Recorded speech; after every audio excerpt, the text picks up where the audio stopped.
Okay, guys, thank you so much for joining us for another episode of Black Coffee and Crime. This is episode 16.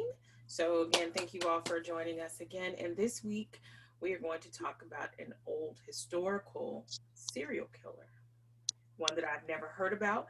And we also have a guest host, Brandy Watts, is joining us this week, again from a remote location. So, you will hear her voice, but you will not see her wonderful face. Thank you so much for joining us. As always, we start off with the church announcements. These are the announcements as follows. As of yet, we don't have anybody on the sick and shut in list. Our prison ministry has been suspended. Also, after the services, you can go back and get you some cookies and some punch.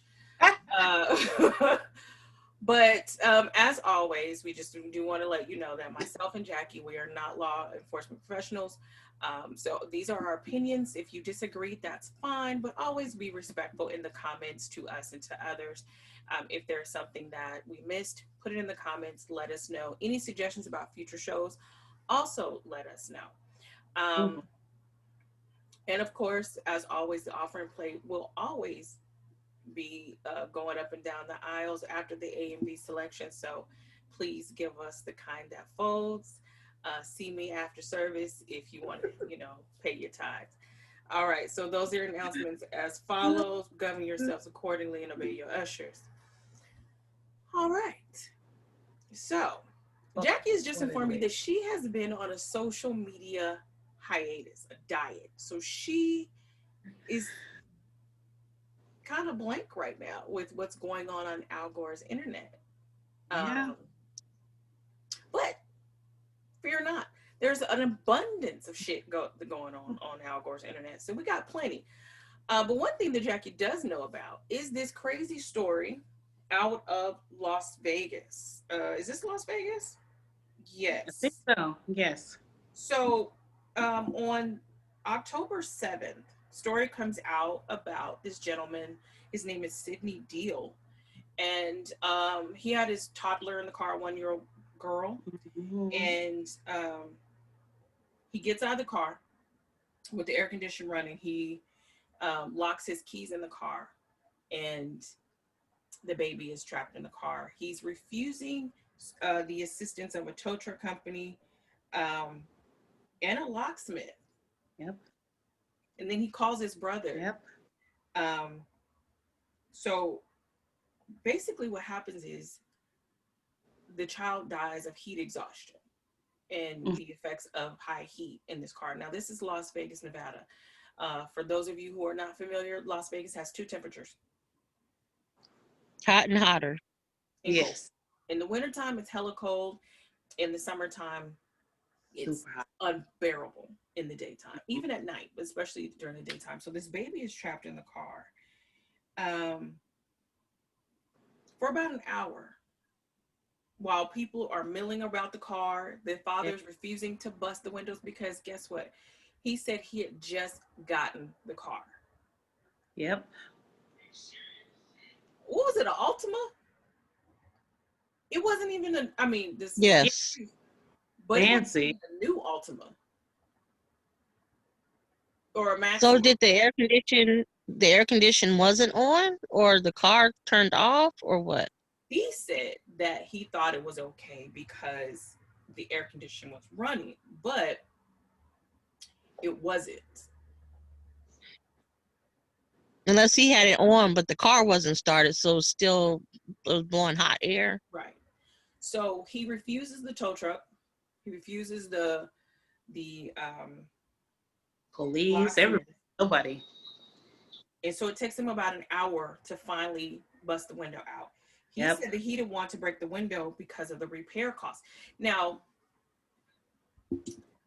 if you have insurance, now we've all seen the Safe Light commercials. If you have insurance, most of the times they don't even charge you to pay for that. And I'm quite sure GoFundMe would have been set up. People would have been more than willing to pay for this man's window. It couldn't have cost more than a couple $100. This is your child's life. But um, come to find out, that baby died of Hmm. strangulation. Yeah. So she was dead when he put her in the car. Mm-hmm. Yeah, because they said rigor mortis has set in. And it takes a minute. It takes a little A bit. minute. Rigor mortis doesn't immediately set in because your body's relaxed immediately after death. Then rigor mortis sets in, and then there's another stage where the body again relaxes. Well, it releases the muscle. So looks. He says that in this article from the Grio, he says that he put her in the back seat, started the car.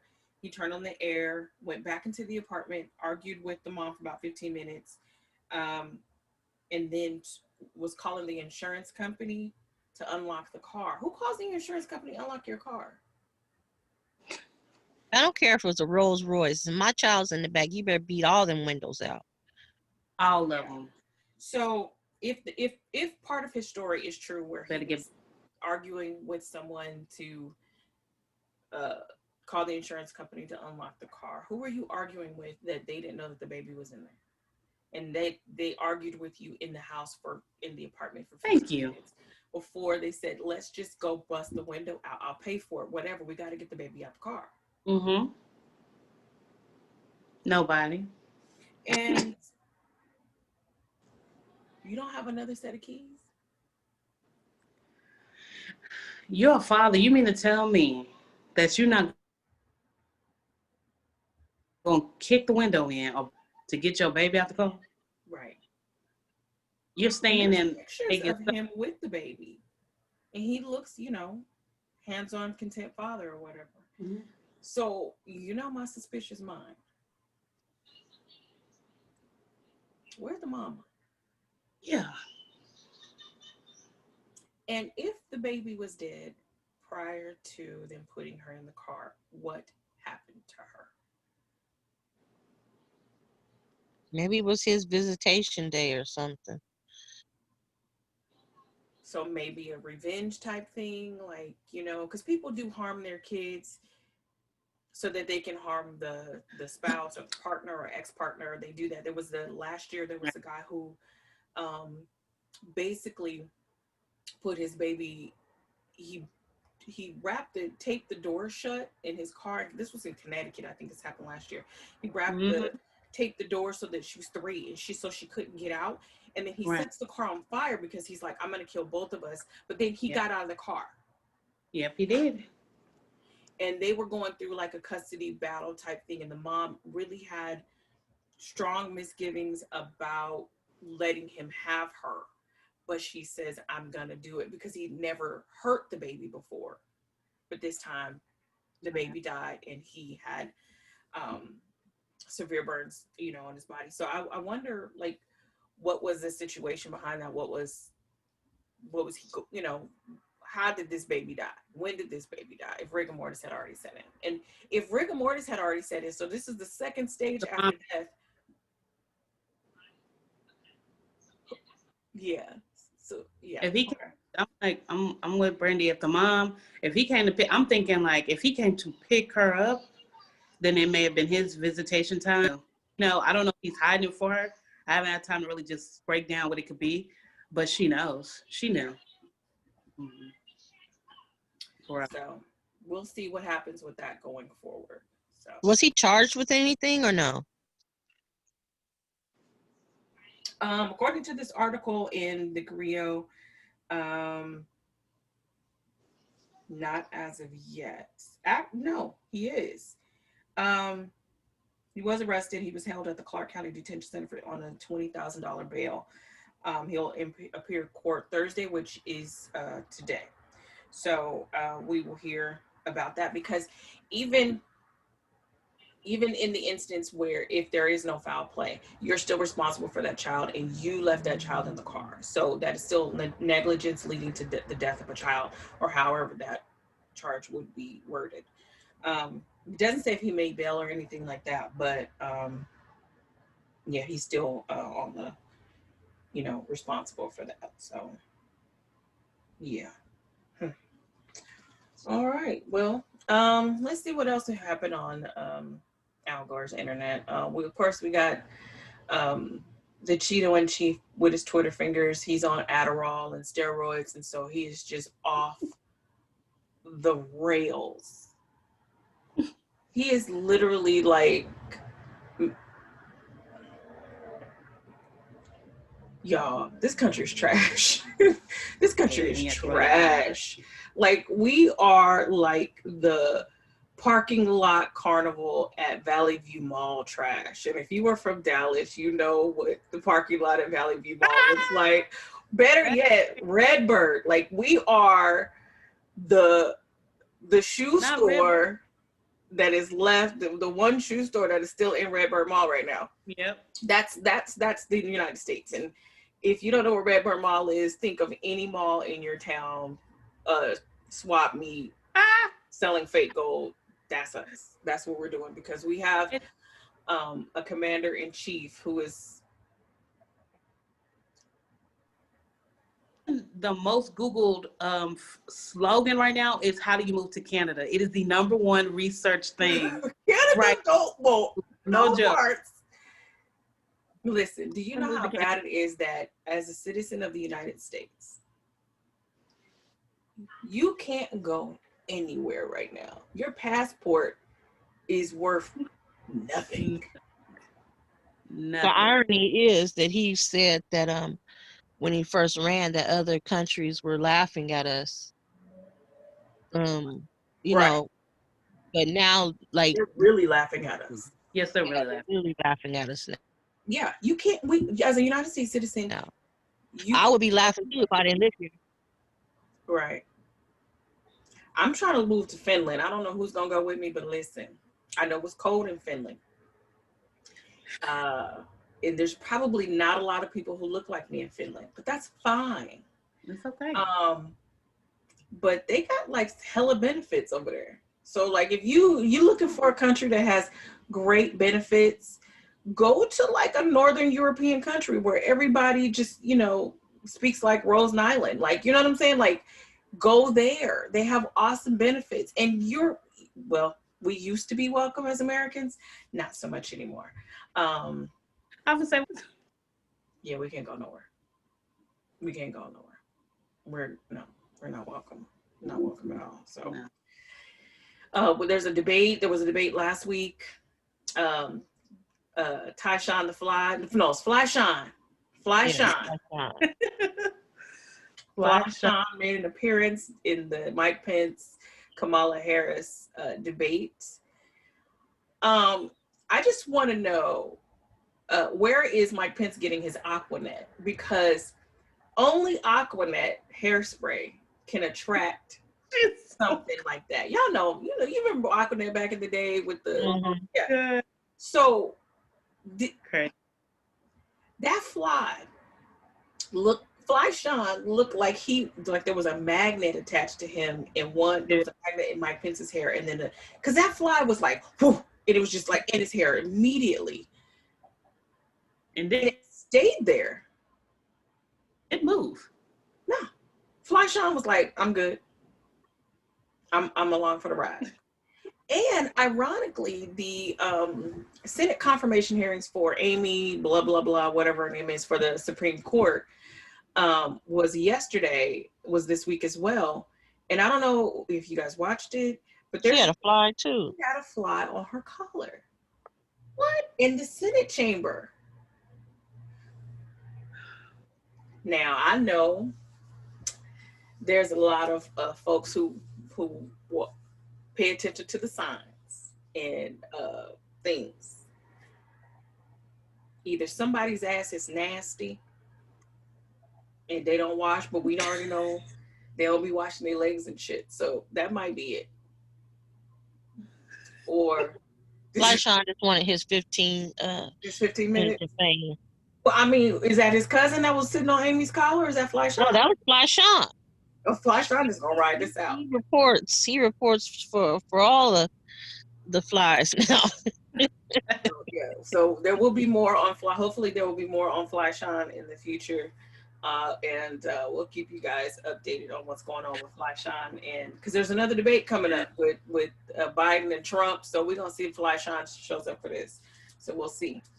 Now, let's talk about Clementine Barnabet. This is a historical story. I did not know about this 2 weeks ago. Never heard of Clementine Barnabet, but she was a whole serial killer in the 1900s. So early 20th century, she was a serial killer, a Black female serial killer in Louisiana. Young Black female serial killer in Louisiana. Okay, so when we talk about serial killers, most of us know about Ted Bundy, Gary Ridgway, and Anton Chikatilo from Russia. So we have Charles Manson. We have all these people that we know about. And as far as female serial killers, we know Eileen Wuornos from, Florida, the prostitute that was killing her Johns. But it's very rare to find female serial killers than Black female serial killers. But I don't think it's because there aren't any. I think it's because we just don't know about them. Right. So this is the reason why in Black communities, we always say, if it's some serial killer, we always assume this white dude. Mm-hmm. Because that's the pathology. That's what the FBI says when they do their profiles, and it's a white man, this age, and he has problems with his mom and he pees in a bed. But here's the thing: we do have serial killers in our communities. We do. We know about these serial killers because if you grew up in a certain type of neighborhood, you probably know someone who has killed multiple people, mm-hmm. or a serial rapist. But we don't talk about it outside of our community. And then they're not really prosecuted because most serial killers kill in their own communities. And if the killer is Black, then that necessarily leads to the fact that the victims are Black, and Black victims don't really receive any vindication, in comparison to white victims. So it's not that it's not happening, is that the cases aren't solved. They're not getting media attention because they happen in urban and Black communities. So we'll get to that in a minute. But Clementine. Okay, so this is partially the story. Brandy is going to give some, come in with some additional details. But this is what I was able to find. Clementine Barnabet was born somewhere around 1894, thereabouts, in Louisiana, St. Martinsville, Louisiana. She had her father was Raymond Barnabet, and her mother was Nina Porter, and she had a brother named Zephyrin. Her father supposedly was very abusive to his family.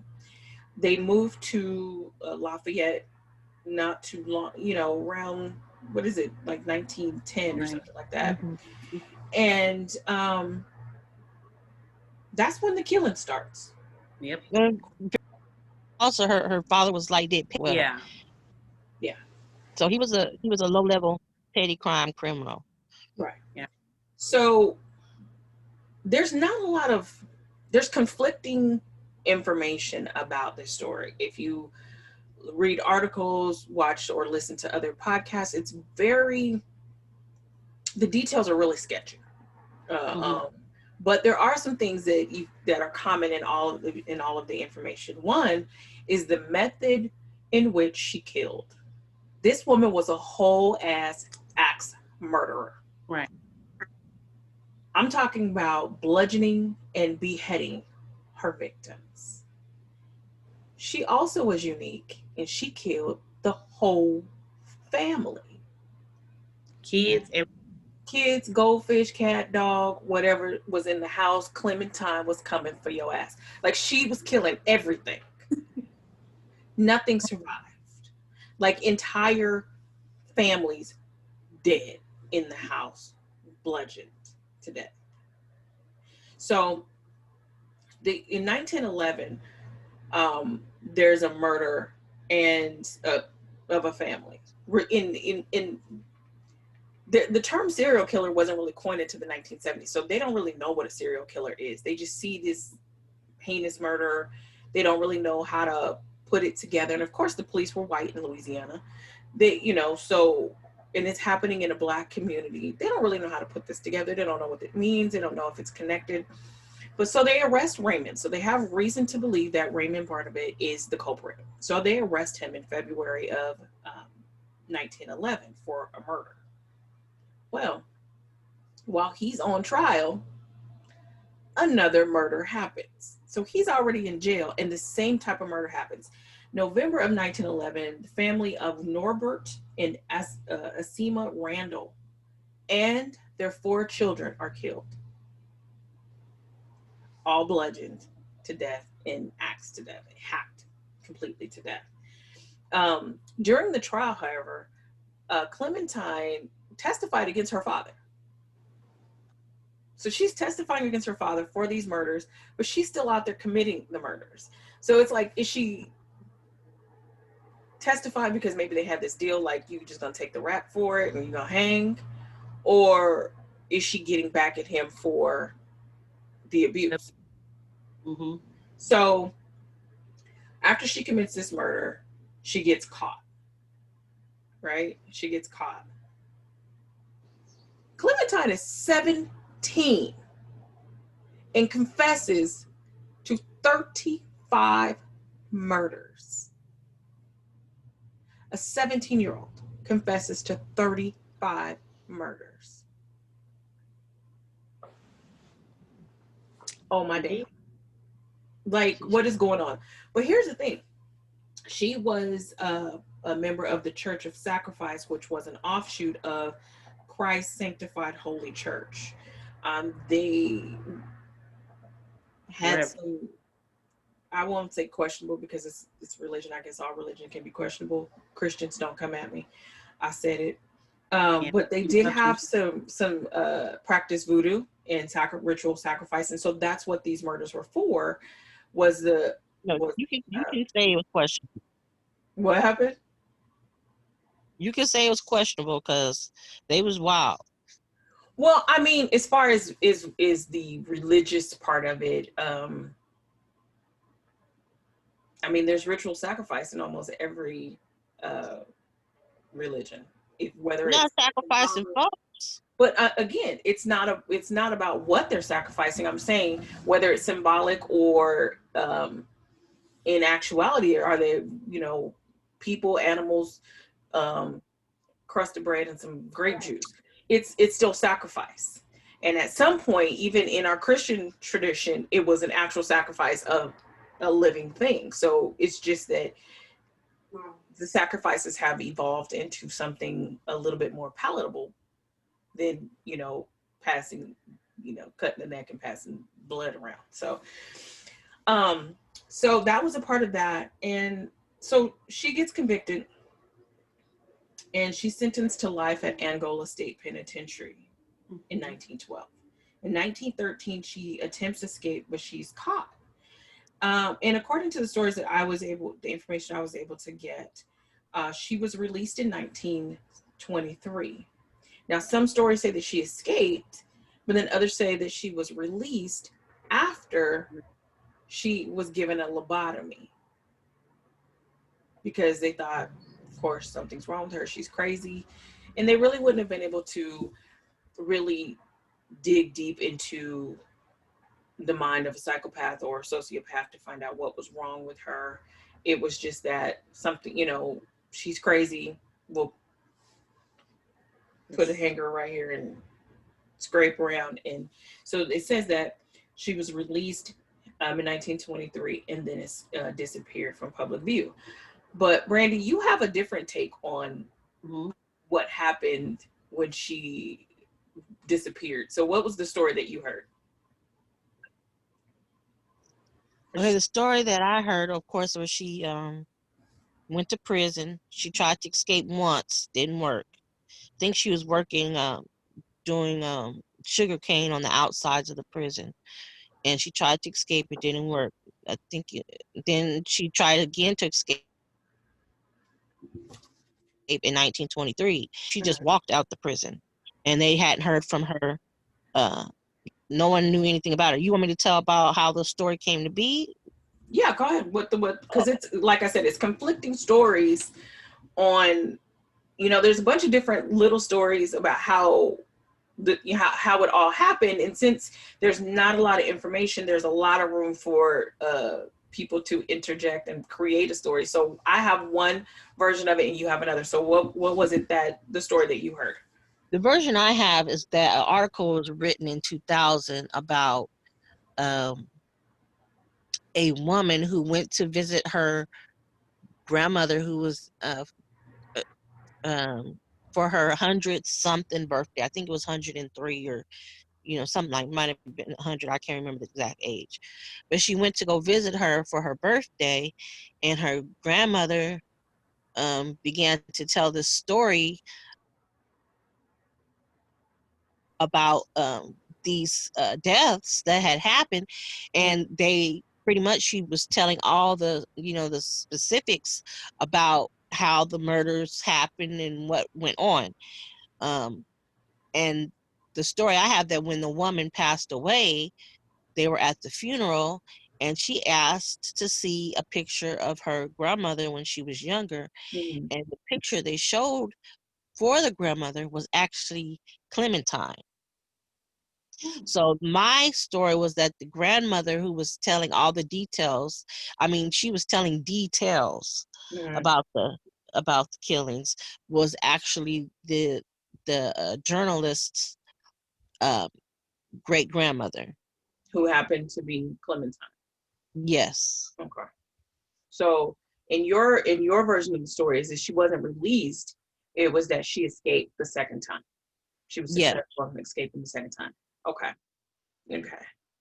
Yeah. So that's the thing with historical stories, and also still with crimes involving people of color, is because they don't get media attention. There's no articles. There's nothing to kind of chronicle what really happened. It might be a blurb in the newspaper, something a little bit online, but there's no further investigation on it. So it just drops. And so you just have a crime that has been committed with some limited information, and that's all you find. So that's why some of these stories that we want to bring and we know about, there's nothing there.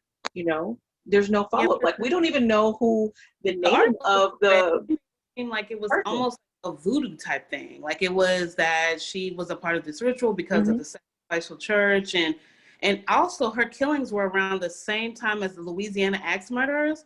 So I started thinking, could she have been the axe? Could she have been that person? Because nobody ever found out who that person is. Those murders went unsolved That was the one where somebody was going in completely. and hacking people to death in the middle of the night. Mm-hmm. But was that in New Orleans or was it in Lafayette? It was in New Orleans. However, it was around the same time frame. Okay. So if she's moving from the stories I read, she was in Texas, she was in Lafayette. So I was like, is it possible that she could have also been in New Orleans? I mean, I know it's not that close. I know Lafayette, Louisiana, New Orleans are quite a distance, but also San Antonio and Lafayette are quite a distance. So right. Are we talking about the same person? Was her and her dad working together? Because of all the different obligations, I was like, well, what is it? Right. And so she was just a part of the Church of Sacrifice, but the bigger church, so she was like an offshoot. The bigger church was Christ Sanctified Holy Church. So if they were moving as a group and they were doing this in a real ritualistic manner or for ritualistic purposes, it might not have been Clementine. It could have, like Brandy was saying, it could have been her brother, could have been her father, it could have been any faction of that church committing the murders. Because even in the Louisiana axe murders, they would kill multiple people in those houses. Yes, so family. Right. They weren't attacking one single person. It was a family. So part of the what I found as well is one of the families that they murdered was former members of their church. Now I don't the Byers or the Andrews family. Whoa. Oh, it might have been the Andrews family. I can't remember because it was all together. The Andrews family, the Byers family was killed in February of 1911. Also, the Byers family also killed February. the Andrews family, also killed in February, their bodies were arranged in a ritual pattern in the couple's bed. So it was the couple and their children, and they were all arranged in some sort of ritualistic pattern. So if that kind of goes with what you're saying, Brandy, that maybe the Andrews family was the former members of their church. I think the other reason why we don't really know a lot about it is because they mostly killed Black folks. I think the Right. only white person that was a woman, they just say it was an interracial relationship. But the only white person was this white woman and her family, and they describe it as interracial. So that might be it too, that they weren't really reporting on it until maybe that woman was killed. Exactly. So because they were just killing Black folks in their area. Right. So at the beginning of the episode, I was talking about how if a serial killer kills or someone kills in their community, which is this is what the FBI says, is that most serial killers, serial rapists, they stay where they're familiar. So if they're familiar with their Black neighborhood and their Black neighbors, how likely is it that the police are going to investigate fully? How likely is it that they're going to care? And remember, this is 1911, which attitude-wise, climate-wise, racial climate-wise, is not too different from 2020. I mean, from 2020. So, yeah. So this is why when I was reading, I read this article from, let's see here, the Black Perspectives. It's an article about Roberta Elder, who was also a Black female serial killer. So I wanted to know, how common is this? Because Clementine can't be an isolated incident. Like, it can't just be her. So I looked it up, and there's an article from May 2019, Roberta Elder, the case of a Black woman serial killer. And this tells the story of a woman who may have started killing in 1938. She killed her mother, her son, her adult son, her grandchild, and 2 infant children, all to collect insurance money. And she was doing this by poisoning them with arsenic. Yeah, she was doing too much. Right. That wasn't her pattern. So she was collecting the insurance money. But in 1952, she married Reverend William Elder. And soon after they had courted for about 2 years. Soon after they married, his daughter, one of his daughters, Fannie Mae, turns up dead. Not too long after that, another daughter, Annie Pearl, turns up dead. Then the good Reverend Dr. William Elder gets sick. He also dies. That's a whole lot of names to put on the obituary. The tombstone. You got to pay off for all them letters. Well, Roberta wasn't trying to pay nobody nothing. You hear me? So they, the coroner would just the coroner was just, at that time, was probably just the undertaker, just the person who's embalming, not someone who's really doing a lot of pathology at the time. But she does this, and they find out it's arsenic poison. They find out how, because the remaining family is like, wait a minute, there's no possible way that in 2 years, 3 people in this family die. And she's convicted of murder. She was called the Blackbeard of Atlanta. And if you're not familiar with Blackbeard, Blackbeard would kill his wives and then put them in the closet and just let them rot. So she was called Blackbeard. But no one knew who Roberta Elder was.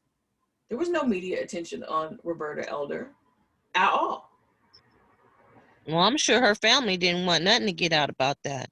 We like to keep things quiet. We don't want everybody knowing all our business. And it's a murder. So, at least it's public information. Her trial would have been public. But the point is that there was no media attention. But at the same time, there was a white woman who killed at least 11 of her family members. Her name was Nanny Doss, and she was called the Giggling Granny. because reportedly she would laugh every time she killed someone. She got all kind of immediate attention, and because the victims were white. Right. I was watching a documentary today, and it was about this Black lady who was trying to bring attention to her husband passing, being murdered, and what she mentioned is that in her in the city of Baltimore, where it happened in 1995, 90% of the crimes that are unsolved Are Black. 90% are Black, because it's not a major city. I mean, it sounds bad to say this, but the reality is it's not a major deal. It's not a big deal to them to know that this many Black people passed away, or that she was killing Black people. It just wasn't a big deal. I mean, no one cares that much, you know?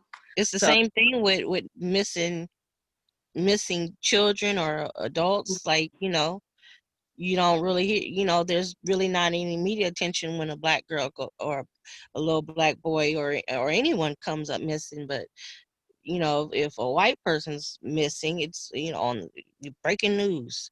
It's breaking news.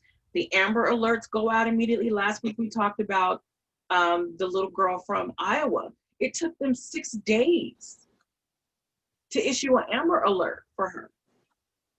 So in any kidnapping or missing person situation, we watch First 48, and they say, you've got to find a lead. You've got to, pursue this, because if you don't, especially in a kidnapping or missing person, most of the 9 times out of 10, any trails or any evidence is going to be lost in that short amount of time. But it took them 6 days to get to this. And so that's the thing, is it's puzzling to me, and then again not, that we still think that crimes like this are isolated to white people. It's not possible, because we are all human. So as humans, we would have the same mind. But the crimes against Black people go underreported and underinvestigated. When we were talking about the Briley brothers, had the Briley brothers only killed the Black family, we wouldn't know who the Briley brothers were. But most of their victims were white. So that's why we know who the Brileys are. Ray Dandridge, Your Story. Had they only killed his wife and her family, we wouldn't know who they were. But they killed the ex-prom queen, the former prom queen, and her family. This is why we know who they are. The Grim Sleeper in LA. We didn't know who the man was for 30 years. He was killing prostitutes and burying them in South Central. Didn't know who this man was, because the victims, not the criminal, not the killer, but the victims were Black.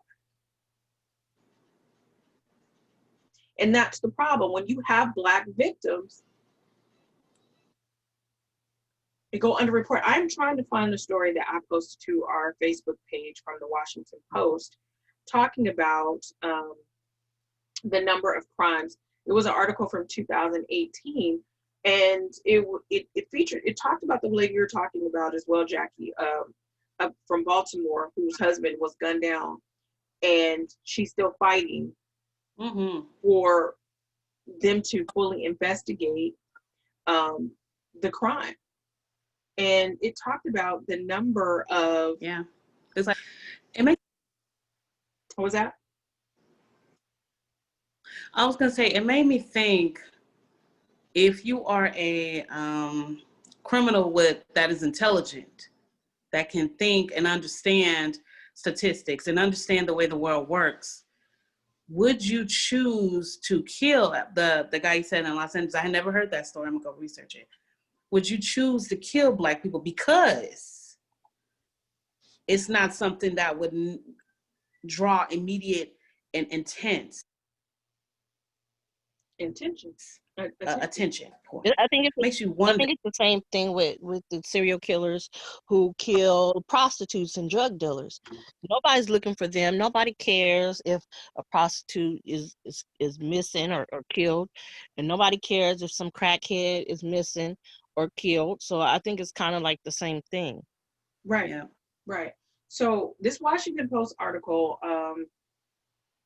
and it is on our Facebook page. It says, in the past decade, remember this is from 2018, in the past decade, nearly 26,000 murders have gone without an arrest in major American cities.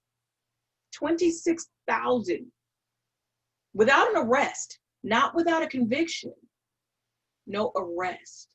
So these are cases that are just sitting there. Part of it is going to become because you don't have credible witnesses or credible evidence to lead to an arrest. Part of it is if it happens in certain types of communities or neighborhoods, no one's going to talk. They're not going to talk to the police because they don't trust them. And then they're also not going to talk for fear of retaliation.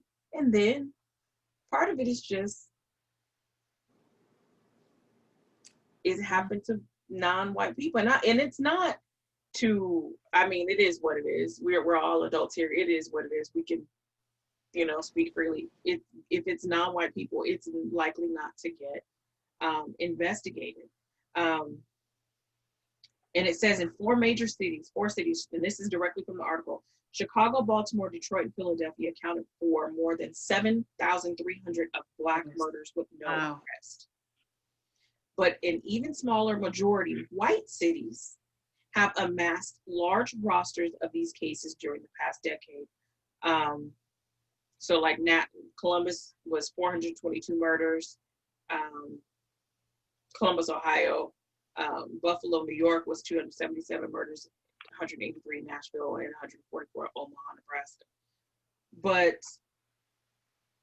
And it also says no major U.S. city had a wider gap in arrest for white and Black victims than Boston, Massachusetts. So these are major cities where there's a huge disparity in whose crimes get solved and whose crimes lead to an arrest. And there's a lot of different factors there.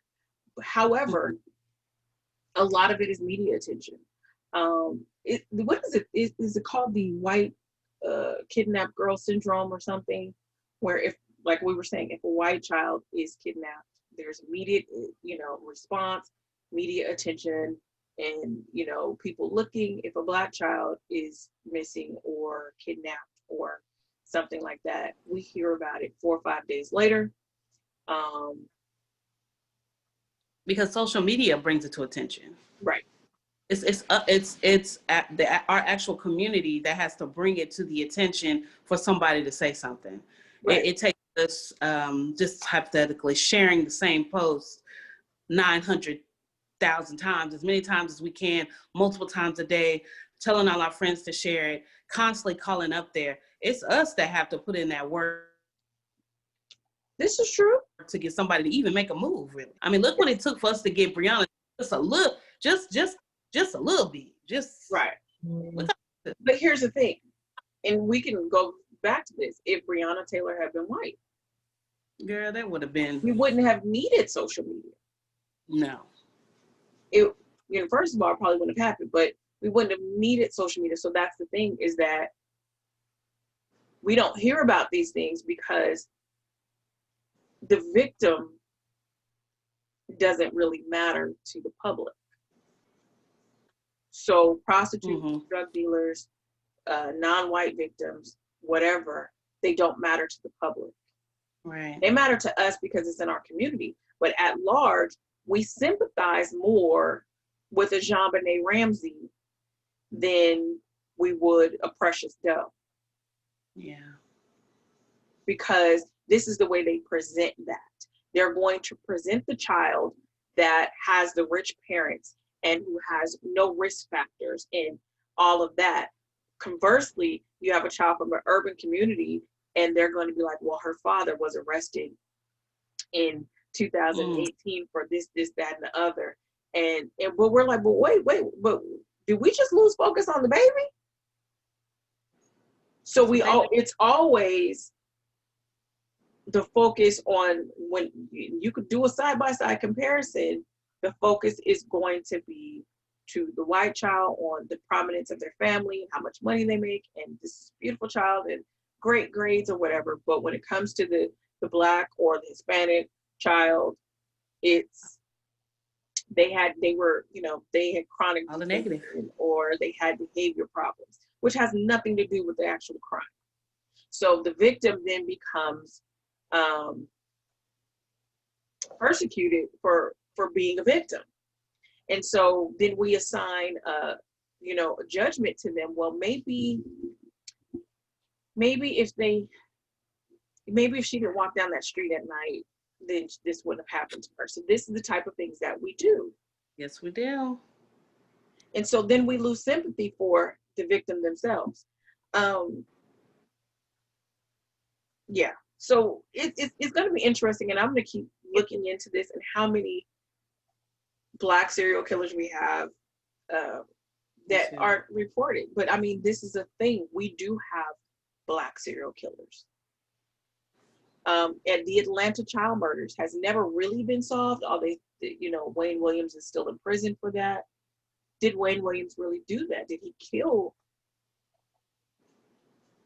dozens upon dozens of little Black boys in Atlanta? Did he do that? And whoever did it, like you said, did they choose those kids they wanted to kill? And they chose those kids because they knew they could get away with killing those kids. I was going to say, I don't know if it's him. I'm not going to say that. But what I will say is they definitely chose those babies because they knew it wouldn't be in that drastic of an attention to that situation. So whoever the serial killer is for that, they were very, very smart. Very smart. They understood the society around them. Wasn't even the mayor. The mayor was Black too, but but they didn't even really start. I mean, how many? It was at least 3 kids that had died before they started to really investigate it. Yeah, and then they weren't even really putting them together. They really weren't connecting them as similar crimes, as a group of crimes. It was just like, it's an individual. Oh no, that's not connected. That's not connected. And so it seemed as if they were dragging their feet in that investigation, and that they weren't trying to, and I don't know, but they weren't connecting any of those crimes together to say, you know what, we have a problem. We have a problem with little Black boys being picked up and found murdered in our city, in this community. And what was it like? How many kids were there? Were like 30 kids? Mm-hmm.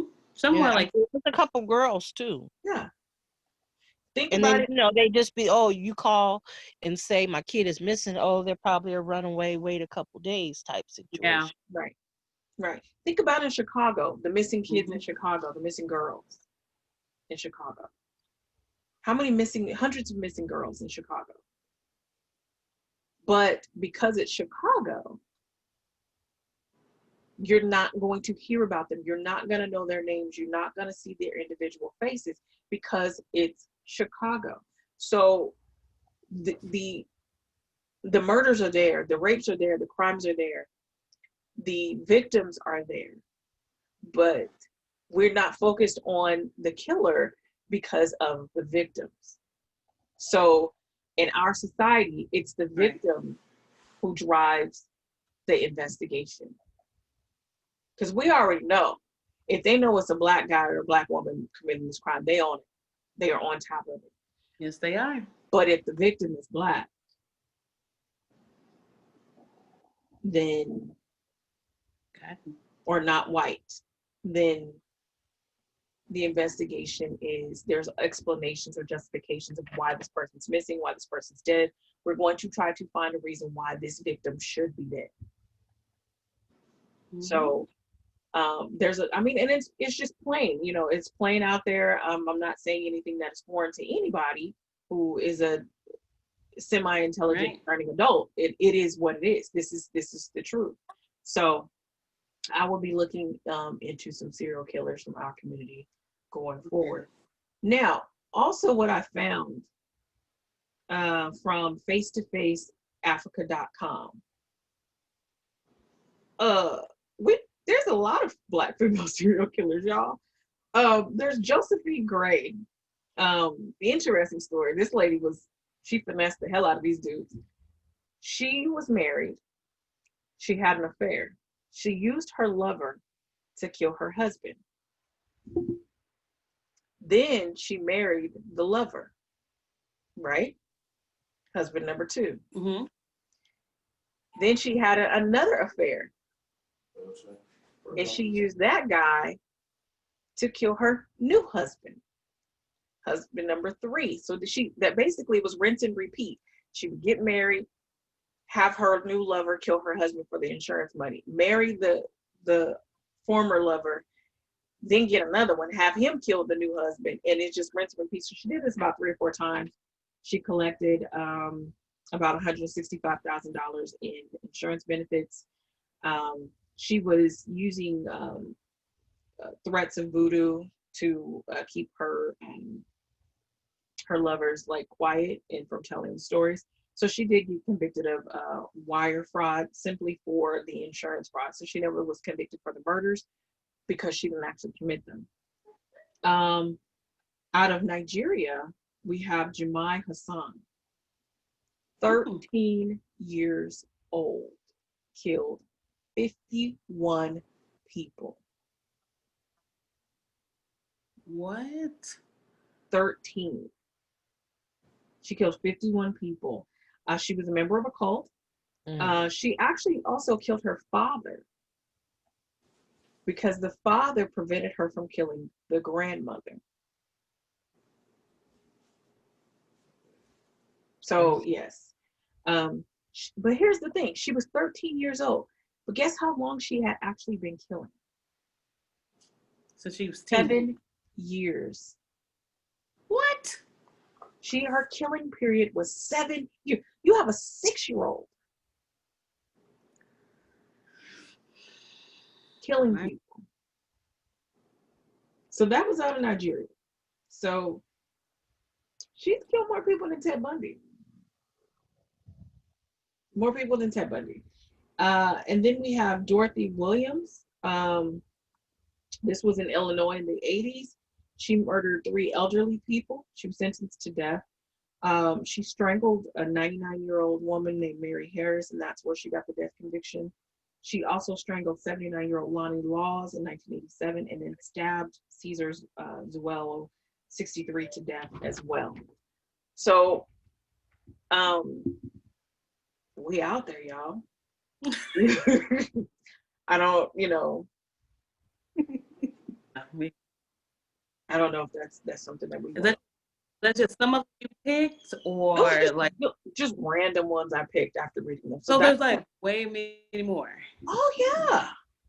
Oh yeah, and this was from face-to-faceafrica.com. So yes, there are many more.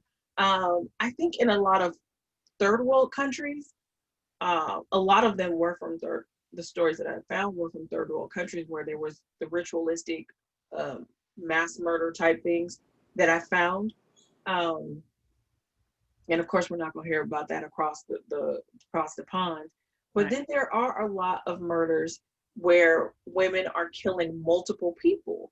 And maybe we don't assign that to being a serial killer because we're used to, the Ted Bundys and Arthur Shawcross and stuff like that. Those names that we hear, in the true crime genre. But literally, if you kill more than 3 people at different times and intervals, you are a serial killer. So, is that Flyshawn? Was that Flyshawn? Flyshawn. I don't know what it was because I panicked too much. So I don't know how to get the look. But it may be got an attitude because y'all been talking about it. You know what that reminds me of? There was a CNN reporter. I don't know if he was he at the White House or something like that, and there was a possum or a raccoon that came up behind him, and it was a raccoon, I think. Was a raccoon?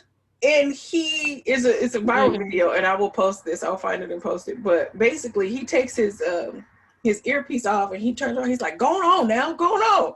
And so he chases. He's on camera, and he is chasing this raccoon away. And then he just turns around, grabs his mic, and he's back in. But it is hilarious because it is the funniest thing. But that's what that just reminded me of. I don't know what that was, but hopefully that wasn't Flyshawn. Flyshawn, you got more things to do. I just came in the back door. Tell Flyshawn he got to be at that debate this week. He ain't got time to be playing with y'all. I can't give him nothing here. I can't give him what he's looking for here. You wash your legs, huh? You wash your legs. Because I don't think Amy washed her legs. Oh, that's the craziest thing I've ever heard in my life. You know what's crazy now is that before I got trapped into that Twitter rabbit hole of folks washing body parts, I never paid attention to not doing it or doing it or whatever. You just get in and you wash your entire body. But now when I get in the shower, I'm like, make sure you wash your legs. Like, but I've always washed my legs and my feet. You know what I'm saying? I've always done that. But now I pay close attention to it because I'm like they, because there's really people out here not doing it. I thought it was just natural. That's how you were raised to wash your body. It's your whole body. So I don't know how you could possibly think that the soap running down here, wash your legs and your feet. The dirty soap that's running down because you just wash it. I just don't understand that. Like, I was really when that came out, I was just like, did they really say? They said it. Oh, this is a joke. And then backed it up because who not washing feet? You know what, I was gonna say this quote, but that poor lady ain't even here no more, so I'm not even gonna say her quote. So now I'm saying, Nyla, what's her name? Nyla Rivera, was that her name? Mm-hmm. So, you know, she didn't think that you were supposed to bathe as often as you should. You were only supposed to bathe once or twice a week because it's not good for your skin to consistently bathe like that, or shower, bathe, whichever one you do. That was her theory, and said that on national TV, that she only showers twice a week because it is not good for her skin. Well, don't stand too close to her in the summertime. Oh, them wings gonna be. Woo! But that's not an isolated thought pattern. Like, people really think. Yeah, people think you shouldn't put lotion on all the time because your skin develops. And I read this on Twitter. Like, this woman said that her husband didn't put lotion on because his mom told him that your skin would develop a resistance to the lotion. And I'm like, in 40 plus years, my lotion still sinks in. Like, I don't understand. How do we get here? And then people really believe that if you wash your body every day, that you're washing away essential oils. Yeah. Yes, you are washing away oil and dirt and dander and everything else. And that's normal because you shed skin cells every day. Why would you want that to sit and then you go outside and you sweat and then it collects? And then those people who don't use washcloths and just throw a little soap in their hand. Yes.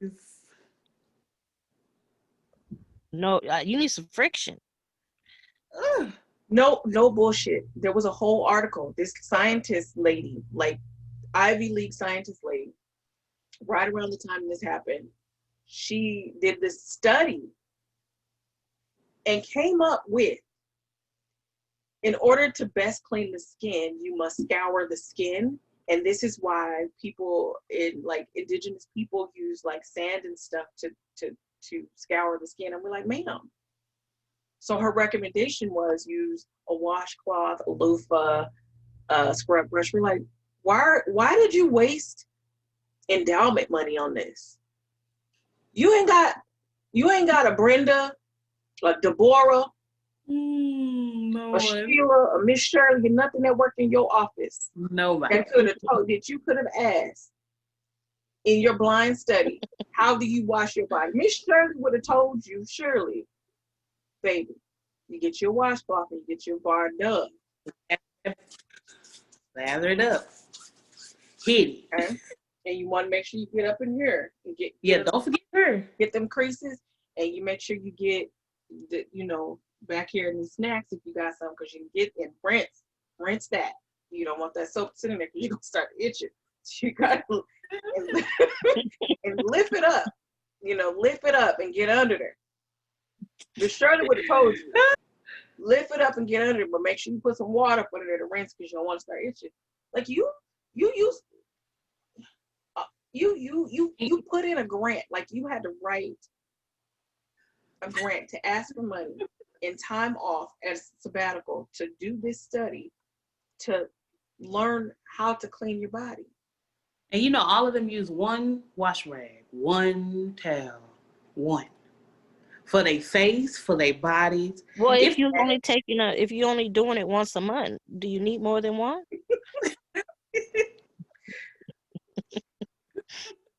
I don't.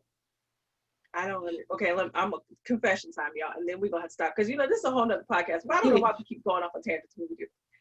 Okay, so I dated this guy, Mark. Very interesting experience this was, and the showering hygiene part, I got a washcloth and I'm like, here, and he's like, what is this for? What you mean? Mm. You gotta.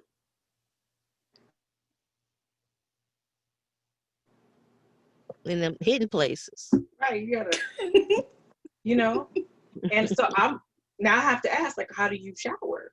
And, and he's like, we just use soap. I get that part. Yeah, you use soap, but how do you utilize soap? Like, how do you a bar soap or like shower gel? Shower gel. That bar soap is nasty. Shower gel? Yes, basically in the hand and just using it with your hands and just like they do on the Old Spice commercial, like that. Like how you wash your hands. Right.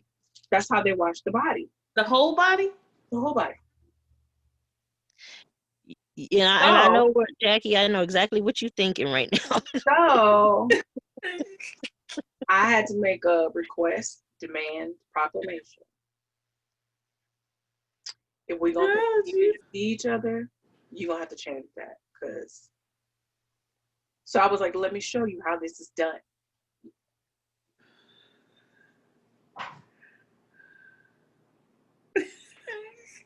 Girl, I ain't gonna lie. This man, I'm gonna tell you how tall this man was. He looked like Thor. Like he was just a big dude, big, tall. Like if you could think of anybody from Denmark, that was the guy, right? I watched that man like he was a newborn. You hear me?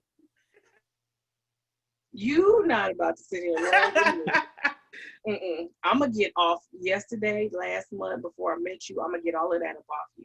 We ain't gonna be able to. Was he smelling a little sour? That's the thing. No. So I wasn't, because No,